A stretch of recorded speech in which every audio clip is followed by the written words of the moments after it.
નર્મદા જિલ્લાના ડેડિયાપાડામાં આધાર અપડેટ કેન્દ્રમાં વારંવાર ફરિયાદ ઉઠતા આમ આદમી પાર્ટીના ડેડિયાપાડાના ધારાસભ્ય ચૈતર વસાવાએ મામલતદાર કચેરી ખાતે આધાર અપડેટની મુલાકાત દરમિયાન તેમણે મામલતદાર કચેરીના અધિકારીનો ધોળો લઈ લીધો હતો। આ સમગ્ર ઘટનાના સંદર્ભમાં તેમણે જણાવ્યું છે કે તેમની ઓફિસે બાળકો, વિદ્યાર્થીઓ તેમજ ખેડૂતો આવ્યા હતા, જેમાં કેવાયસીની પ્રક્રિયા હોય, નામ સુધરાવવાની પ્રક્રિયા, આધાર કાર્ડની પ્રક્રિયા હોય, ખેડૂતોના રજિસ્ટ્રેશનની બાબતો, તેમાં કોઈપણ સોફ્ટવેર સારી રીતે કામ કરતું નથી તે મામલાને લઈને અને ત્યાં કોઈ પણ ફરજ પર સ્ટાફ પણ હાજર નથી તે પ્રકારના આરોપો ખેડૂતો તેમજ વિદ્યાર્થીઓ દ્વારા કરવામાં આવ્યા હતા। આ ઘટનાના સંદર્ભમાં ડેડિયાપાડાના ધારાસભ્ય ચૈતર વસાવા તાત્કાલિક મામલતદાર કચેરી ખાતે દોડી આવ્યા હતા અને તેમનું આક્રમક સ્વરૂપ જોવા મળ્યું હતું, જેમાં તેઓએ અધિકારીઓને જાહેરમાં તતડાવ્યા હતા અને નોકરી કરવી હોય તો વ્યવસ્થિત રીતે કરો તે પ્રકારની ચીમકી પણ ઉચ્ચારી હતી।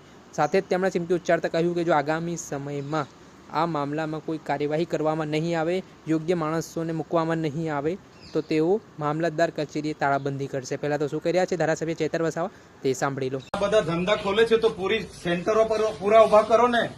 અમારા લોકો અહીંયા 30 તારીખથી આજે 4-5 દિવસથી ધક્કા ખાય છે, કેમ તમને ખબર નથી પડતી? પણ આપણે દરરોજ કરીએ છીએ, દરરોજ કરો। સરકારને તમે કહો ભાઈ અહીંયા કેન્દ્ર નથી ચાલતા, એ સરકારને વાત કરો। જો મામલતદાર શ્રી આ લોકોને તમે જ રેશન કાર્ડ આપ્યા છે, બરાબર છે, સરકારે જ રેશન કાર્ડ આપ્યા છે, તેને કેવાયસી કરવાના 2 મહિનાથી આ લોકો ધક્કા ખાય છે। પણ આપણે આધાર કાર્ડ આપણે જ આપ્યા છે, સરકારને કહો આપણે જ આપ્યા છે, તેને અપડેટ કરાવવાની શું જરૂર પડી ગઈ છે? ધુમખલ, ICDS, તમારે ડેડિયાપાડામાં કેટલા કેન્દ્રો ચાલે છે પૂછો અમને। ડેડિયાપાડામાં આપણે ICDS માં 2 ચાલે છે ને એક અહીંયા। પોસ્ટમાં કેમ નથી ચાલતું? BSNL માં કેમ નથી ચાલતું? ભાઈ તમારી જવાબદારી નથી? એને પૂછ્યું છે, પણ બોલાવો એ લોકોને। ઓપરેટર નથી, કેમ ઓપરેટર નથી? તો એની વ્યવસ્થા કરો, સરકારને વાત કરો। ચાલો ઉપર આ લોકો 2 વાગ્યાથી આવેલા છે। કેટલા જણ 2 વાગ્યાથી છે ભાઈ? આ 2 વાગ્યાથી નાના છોકરાઓ લઈને અહીંયા રાત્રિ રોકાણ કરે છે, તમને ભાન નથી પડતી? હું આજે લખી દઉં તમને 3 મહિનાથી કેમ છું, હું આજે લખી દઉં છું। પ્રાંત સાહેબ છે કે નહીં? બોલાવો। તમને કઈ ઓફિસમાં બેહીને હમણાં નથી, આ તમે બધા નોકર છો ભાઈ, આ પ્રજાના ટેક્સનો પગાર તમને મળે છે, નોકરી કરવાની હરકા કરો। પ્રાંત અધિકારીને બોલાવો ભાઈ। 4 વાર તો મેં કીધું છે તમને। હું સંકલનમાં લખીને પૂરું કરવાનું છે, એને ફોલો કેમ નથી લેતા તમે? ઓપરેટર નથી તો મૂકો ને તમે, ઓપરેટર મેં મૂકવા આવીશ। એમાં એવું છે, ઓપરેટરમાં એ લોકો પ્રાંત અધિકારીને બોલાવો। એ લોકો પરીક્ષા લે, પરીક્ષામાં પાસ થાય પછી ઓપરેટર। તો ત્યાં સુધી અમારા લોકો અહીંયા ધક્કા ખાવાના છે। નોટબંધીમાં 2 વર્ષ સુધી લાઈનો પર લાગ્યા, અહીંયા જાતિના દાખલા પર મહિનો લાઈન પર લગવાનું।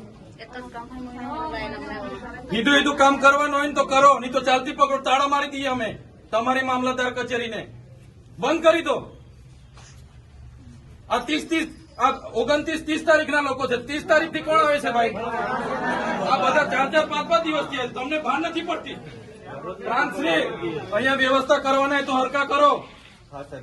હા, કેમ નથી વ્યવસ્થા? કેટલી વાર કીધું છે તમને કેવાયસી ની અહીંયા કેન્દ્ર ઉભા કરો? ભાન નથી પડતી તમને? અનાજ માટે પરમ દિવસે અહીંયા તમારા સસ્તા અનાજના દુકાનમાં છેલ્લા 2 દિવસે અનાજ આપવાનું ચાલુ કરો છો, આખો મહિનો હું ધંધા કરો છો? પુરવઠા અધિકારી કોણ છે? પુરવઠો તમે 28 તારીખે કેમ આપ્યો? આખું મહિનું શું કરતા હતા તમે? 29-30 તારીખે અમારા લોકો અહીંયા ડેડિયાપાડામાં લાઈન પર હતા 5 કિલો ચોખા માટે। આ તમારી બધી સરકારમાં વાત કરો। હા, આ કેવાયસી ના નામે, બરાબર, આ રેશન કાર્ડ તમે જ આપ્યા છે, એને હું કેવાયસી કરાવીને અમે શું સાબિત કરવાના છો? અમે બધા ખેડૂત છે, 7 બાર નીકળી એટલે અમે ખેડૂત, અમારે શું રજીસ્ટ્રેશન કરાવવાની જરૂર છે ભાઈ? કઈ જરૂર પડે છે? એટલે આ બધા ધંધા બંધ કરો। અમારા લોકો છે ને નોટબંધીમાં કેટલા મરી ગયા, અહીંયા કોરોનામાં કેટલા મરી ગયા। હવે તમે આધાર કાર્ડ અપડેટ કર્યું છે, આ નાના છોકરાઓ મહિનાથી આટા મારે છે। સરકારને કહો આ બધા રામાયણો, આ બધા તાઇફા બંધ કરે। આ બિચારા 2 વાગ્યાના ઊંઘે છે અહીંયા। શું ધંધા કરો છો તમે? કેન્દ્ર ઉભા કરો ને। તમારું અહીંયા પોસ્ટનું કેન્દ્ર નથી ચાલતું, BSNL નું નથી ચાલતું, ICDS માં 40 જણના કાઢે છે, શું કરવાનું અમારે બોલો? અહીંયા તમારે આખો દિવસ 40 જણના કૂપન હો જણને આપે છે? કેટલા જણને કૂપન આપે છે અહીંયા? અભિહાલ શું કરવાના છો નક્કી કરો।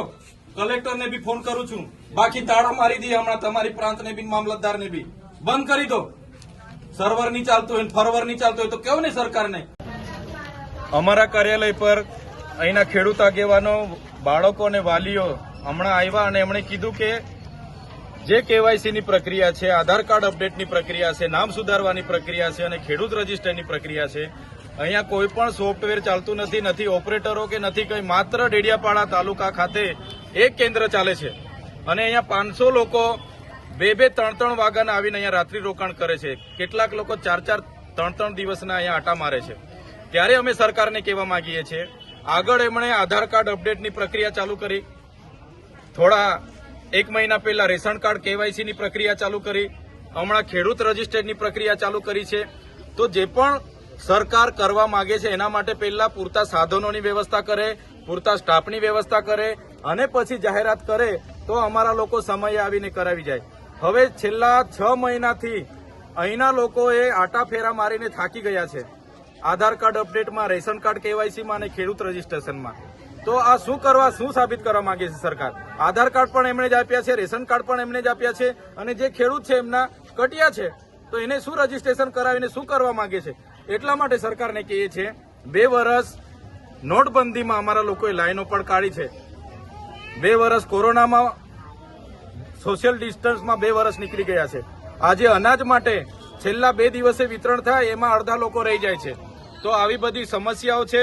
જો સરકાર તાકીદે નિર્ણય નહીં લેશે તો અમારે મજબૂરી વશ આ મામલતદાર અને પ્રાંતને અમારે તાળા મારવા પડશે. એટલે જેમ બને તેમ વધારે કેન્દ્રો અહીંયા સગવડ કરે, પ્રાંત અધિકારી અને મામલતદાર શ્રી, કલેક્ટર શ્રી, અને લોકોના આધાર કાર્ડ અપડેટ, નામ સુધારવાના હોય, કેવાયસી કરવાના હોય કે રેશન કાર્ડ કેવાયસી કરવાના હોય કે ખેડૂત રજીસ્ટ્રેશન કરવાના હોય એ અહીંયા તાત્કાલિક ધોરણે કરે એવી માંગ કરીએ છીએ. 2 દિવસ પછી ફરી અમે મુલાકાત લઈશું ગુરુવારના રોજ અને જો લોકોને ન્યાય નહીં મળશે તો અમારે મજબૂરી વશ મોટા તાળા લાવીને અહીંયા અમે મારી દઈશું અને કલેક્ટર કચેરી આ બંધ કરી દઈશું. હા, તા ધારાસભ્ય ચૈતર વસાવા તેમનું કહેવું છે કે ડેડિયાપાડા તાલુકામાં માત્ર એક જ કેન્દ્ર ચાલુ છે, જેના કારણે રાત્રે 2-3 વાગ્યાથી 500 જેટલા લોકો લાઈનોમાં ઊભા રહે છે. આજે નોટબંધીની લાઈનો હોય કે પછી જાતિના પ્રમાણપત્ર કઢાવવાની લાઈન, અમારા સમાજને લાઈનમાં જ ઊભા રહેવું પડે છે. એટલું જ નહીં, તેમણે સરકારને લઈને પણ વાત કરતાં કહ્યું કે આધાર કાર્ડ, ખેડૂત રજીસ્ટ્રેશન અને કેવાયસી જેવા કામો શરૂ કરવામાં આવે ને વહેલા તકે જે કોઈપણ સમસ્યા છે તેનું નિરાકરણ લાવવામાં આવે, સ્ટાફની જે અછત છે તેને દૂર કરવામાં આવે, તે પ્રકારની વાત પણ તેમણે કરી છે. સાથે જ આગામી સમયમાં જો આ પ્રકારે કોઈપણ પગલાં લેવામાં નહીં આવે તો તેઓ દ્વારા આક્રમક સ્વરૂપમાં મામલતદાર કચેરીમાં તાળાબંધી કરવામાં આવશે, તે પ્રકારની ચીમકી પણ ઉચ્ચારી દેતા રાજકારણ ગરમાયું છે. દર્શક મિત્રો, એન કવરેજ ન્યૂઝને આપ લાઇક કરો, સબસ્ક્રાઇબ કરો અને શેર કરવાનું ભૂલતા નહીં.